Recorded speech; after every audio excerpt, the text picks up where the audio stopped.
Hello everyone, I am Priya Upadhyay and today I am taking the topic natural language processing, which is a part of artificial intelligence. So, first of all, what is a natural language? A natural language refers to the way we humans communicate with each other, namely speech and text. We are surrounded by the text. Think about how much text we use daily. Signs, menus, emails, SMS, web pages and so much more. The list is endless. So, why NLP is important? So, first, we have very large volumes of textual data. So, how we can use that?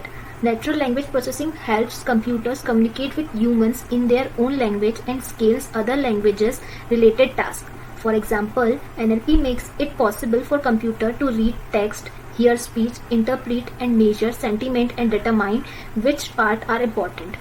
Today, machines can analyze more language-based data than humans without fatigue and in an consistent and unbiased way. Considering the staggering amount of unstructured data, that is a huge amount of unstructured data that's generated every day from medical records to social media. Everywhere data is generated each and every second. So, how does NLP work? So first of all, we have an introduction of NLP, that is natural language processing. It is usually shortened as NLP, and it is a branch of artificial intelligence that deals with the interaction between computers and humans using the natural language. The ultimate objective of NLP is to read and decipher, understand and make sense of the human languages in a manner that is valuable. So, the process of NLP. How does NLP work? Natural language processing includes many different techniques for interpreting human language, ranging from statistical and machine learning methods to rules-based and algorithm approaches. We need a broad array of approaches because the text and voice-based data varies widely as to the practical applications. So, basic NLP tasks include tokenization, parsing, lemmatization or stemming, part of speech tagging, language detection and identification of semantic relationship.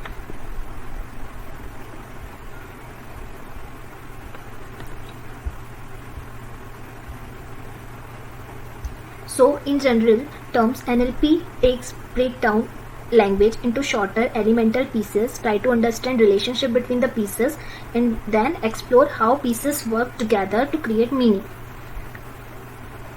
So these underlying tasks are often used in higher level NLP capabilities such as content categorization, topic discovery and modeling, contextual extractions, speech to text and text to speech conversion, document summarization, machine translation, etc. The first step in NLP is it break down the text part into separate sentences. We can assume that each sentence in English is separate thought or idea. It will be a lot easier to write a program to understand a single sentence than to understand the whole paragraph. Then the next step in the pipeline is to break this sentence into separate words or tokens. This is called tokenization. This tokenization is easy to do in English. We will just read apart words whenever there's a space between them, and we will also treat punctuation marks as a separate tokens since punctuation also has a meaning. So this can easily be done using Python or any programming machine language program. Then the third step is predicting parts of speech for each token. Next, we will look at each token and try to guess its part of speech, whether it is a noun, a verb, an adjective or anything else. Knowing the role of each word in the sentence will help us start to figure out what the sentence is talking about. Then the next is lemmatization, figuring out the most basic form or lemma of each word in the sentence. The same thing applies to verbs. We can also lemmatize verbs by finding their root, conjugated form. So I had 2 ponies becomes I have 2 pony.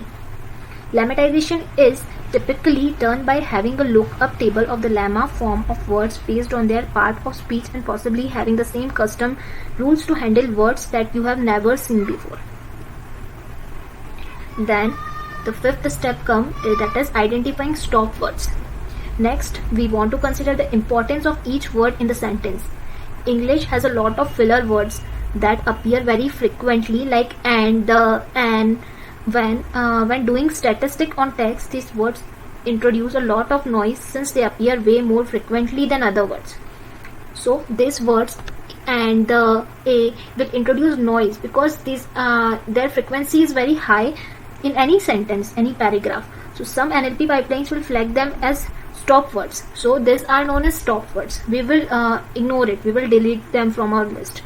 That is words you might want to filter out before doing any statistical analysis.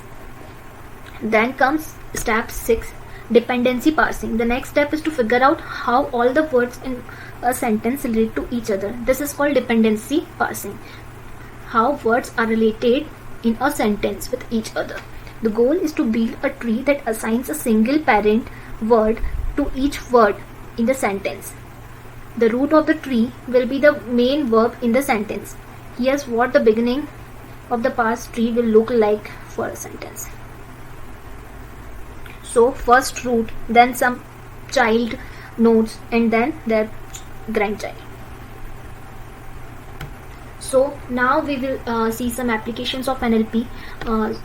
So we all have seen chatbots, we all have interacted with chatbots. So NLP is the basis for creating this chatbot. Chatbots currently operate on several channels, including the mobile apps, internet, and messaging platform. Businesses today are interested in developing bots that can not only understand a person but also communicate with them at one level. So the next application is also widely used in today's world is social media monitoring. More and more people these days have started using social media for posting their thoughts about a particular product, policy, or matter. This could contain some useful information about an individual's likes and dislikes. Hence, analyzing this unstructured data can help in generating valuable insights. Natural language processing comes to rescue here too. Then comes language translator. These also use NLP, that is natural language processing.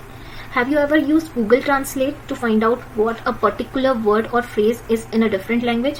I'm sure it's a yes.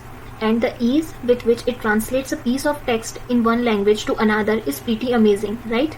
The technique behind is machine translation that basically uses natural language processing. So, Google Alexa, yes? Voice assistant. I'm sure you already met them. Google Assistant, Apple, Siri, Amazon, Alexa, ringing a bell. Yes, all of these are voice assistant. They basically use natural language processing. Then email filtering. So you all have seen the spam folder in your mailbox, Gmail spam folder. So I'm sure you have. Then you might have already noticed that whenever a mail arrives, it gets classified into sections of primary, social, and promotions. And the best thing is that the spam emails are also filtered out to a separate section. Isn't it amazing and beneficial at the same time?